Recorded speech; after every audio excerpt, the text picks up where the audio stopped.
This was a devastating fire, destroying a home that a Knightdale family had worked so hard to buy a few months before.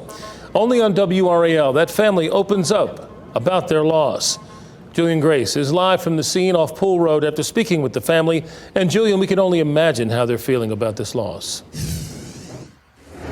Gerald, I can share with you that the Browns are a very strong family. Now, all of this happened on the 4th of July around 5:30 in the evening. And now firefighters are trying to determine if this was a lightning strike or something with the gas line.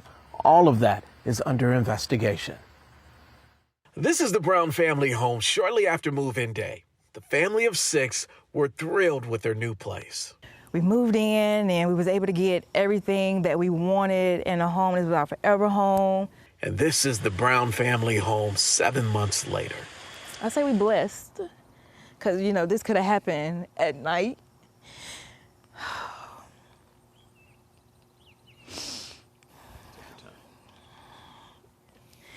I'm just thankful that we're here to be able to share this story. Our cameras witnessed flames shoot through the roof as firefighters battled the fire in the heat on Tuesday. The cause of this fire remains unknown. We really don't know where it started the spark. We found out Teron and Catherine Brown are both counselors with the Wake County School District. And even in their time of need, they were thinking about others. You know, if you don't have an escape plan, you know, always plan for the unexpected. The neighbors in this community are showing the Browns support.